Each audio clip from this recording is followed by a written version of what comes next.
Hello, in this video I'm gonna show you some tips and tricks for iPhone 16 Pro and Pro Max, and I'm gonna start right away with the camera button. As you may or may not already know, you can use this camera button in order to not only use the camera, use some features in the camera, but also open the camera. You can press on this button at the top over here. You can actually press this button in order to open the camera, and if you lightly press it, then you can start using it. Of course, depending on the option that you choose, you can try to double tap quickly at the top in order to try to exit the current option. Sometimes it's really hard to do that. There we go. I still cannot get used to it, so I guess there is still room for improvement. But as you can see, you can access different settings, different options for the camera, like you can change the exposure, go to the depth, change the zoom, and so on and so forth. And you can select simply this option by lightly touching this button, and then if you keep moving your finger, if you keep sliding on the button, then you can actually change it. If not, if you have troubles, then you can still use your finger as well, so you can actually try to use your finger with this panel in order to actually use those features, which I think it works even better. So if you don't like the camera button, but you like the functions, all these functions that appear over here, you can still use them. You might need to press gently the slider in order to actually show these camera functions, but you can still use your finger, so there is no reason to not use that at all. You can still utilize it pretty well. So that's of course one thing that you can do with the camera control button.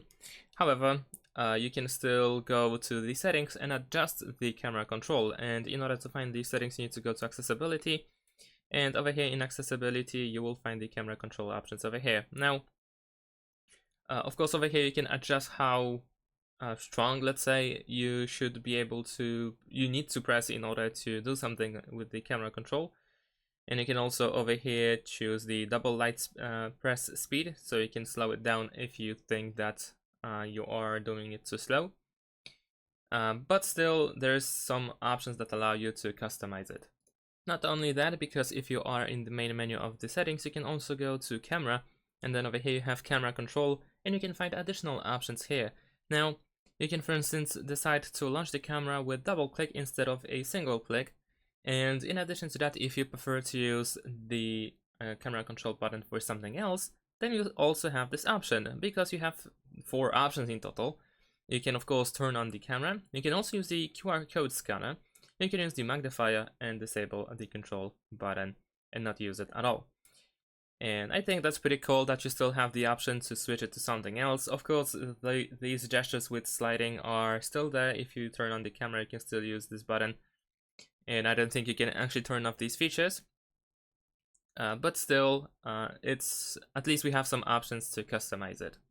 Another cool feature that might be useful is that you can actually transfer edits that you make made for a photo and move it to another photo. So for instance, over here I just did a slight edit to this photo. It has a little bit of a color filter. I applied it. And I can actually copy all of this so that I don't have to go to another photo, and if I want to reuse the same edits, so I don't really have to do that. All I need to do is, if I want to duplicate these edits, I can go to a photo, tap on these 3 dots over here in the top right corner, and then I have the option to copy edits. Of course, over here you also can choose what you want to copy exactly, but after you press copy, you can of course go to another photo, tap on these 3 dots once again, and you should have the option to paste edits. And there we go. As you can see, I have applied the same edits as before to other photo, So I think this is also a pretty cool feature. If you have your own edit, own style that you use for photos, then you can quickly transfer these edits from one photo to another, and so on and so forth. So definitely worth checking that out as well. Of course, on the left side of our device we have the action button here at the top that allows us to quickly do something, like for instance switch to the silent mode, or switch it back of course to the ring mode. However, this is not the only function that you can apply. You can apply only one function, however you can of course change that. And in order to do that, of course, you can go to the settings, and over here you will find the action button settings, and here you can swipe in order to choose what you want to do with the action button. So if you want to use it for the flashlight, then there is no problem with that. And now if I press the action button, I can actually turn on and off the flashlight. As you may have already noticed, all my icons have the same color in the home screen, and this is of course something that you can do as well. And in order to apply that, you can press and hold your finger on an empty space in the home screen in order to open the edit mode, and then tap edit in the top left corner, and you can choose customize. And now over here you can choose the colors for apps. You can use the light theme, dark theme. You can also use automatic, so it is synchronized with the light or dark mode of the system. And of course you can choose tint, where you can choose the color by yourself, which one you want to use. Also over here you have this button that allows you to dim the wallpaper, so if you want to have like a darker wallpaper background, then of course you can turn it on over here, or of course disable it so that it is a little bit brighter, depending on the wallpaper of course. In addition to that, you can also move apps around without sorting them one by one next to each other. So of course you can press and hold in order to start placing apps in a different spot. And as you can see, if I try to place it like this, then there is no issue with that. And then I can press done, and I can just position these apps how I wish them to be. You can also protect the app by using the Face ID feature. You can lock the app and even hide the app by doing so. So for instance, over here I have a WhatsApp app, and if I want to require Face ID in order to be able to use it, then I can press and hold my finger on the app, and then I have the option require Face ID. Now if you choose this option, then you have two options actually. You can just turn on require Face ID, so that whenever you try to open the app, you will have to use the face recognition feature. And also you can hide and require Face ID. Now if you hide the app, let's use the Face ID and confirm, then the app of course will be gone from the home screen. Also, if you go to the app library, even here, then you will not be able to find the app. As you can see, there is no WhatsApp. And in order to find this app, you can scroll down in this app library where you have categories, and here you have hidden.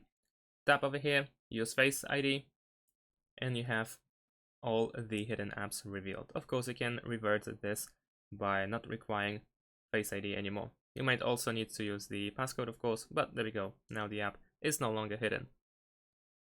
Of course, if you swipe from the top towards the middle on the right side, then you have the control center, and you can customize it as well. Remember that you can swipe up and down in order to go through different pages. You can also create your own page over here, and in order to customize it, you can either press and hold your finger on an empty space, or press this plus button in the top left corner.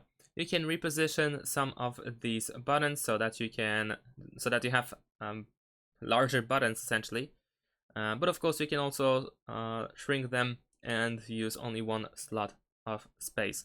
Of course you can press add a control in order to add more options, and some of these options are pretty much hidden on the iPhone, like for instance the screen recording, which can be found over here.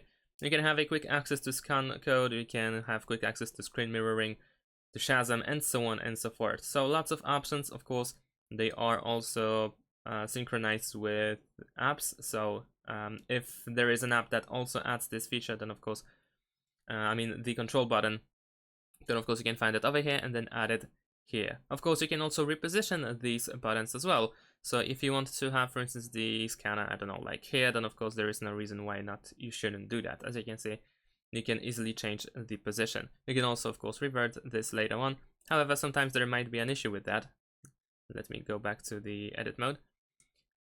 Sometimes it might be difficult to do so, because as you can see, the movement of these panels is quite funky, and I accidentally even stopped. So it might take you some time to get used to it, but you want to essentially move slowly if you want to, for instance, reposition like that at the bottom. So if you have issues with the control center, or with the customization of the control center, then try to keep moving slowly so that these buttons don't just fly away anywhere. Alright, so I think that's about it for the control center. However, before we move on, then of course I want to show you the flashlight. Of course over here you can turn on and off the flashlight. However, as you can see, if you turn it on, then you can also change the size of the flashlight as well. So if you want to, you can dim it even so that the flashlight only shows or uses only part of the light that it can provide. and you can also extend it like so. So remember that you can do that if needed. And in addition to that, you can also tap on the flashlight itself in order to turn it on or off. And now here's something that it is worth doing even at the beginning of your usage of iPhone. So if you just purchase it, the first thing that you can do is go to the settings and then open battery settings. And over here you can go to charging in order to find optimized battery charging. Over here you can also choose the charge limit. You probably will have this set to 80%. If that's the case, then that's fine. However, you might prefer to charge all the way to 100%. Then of course you can still do that.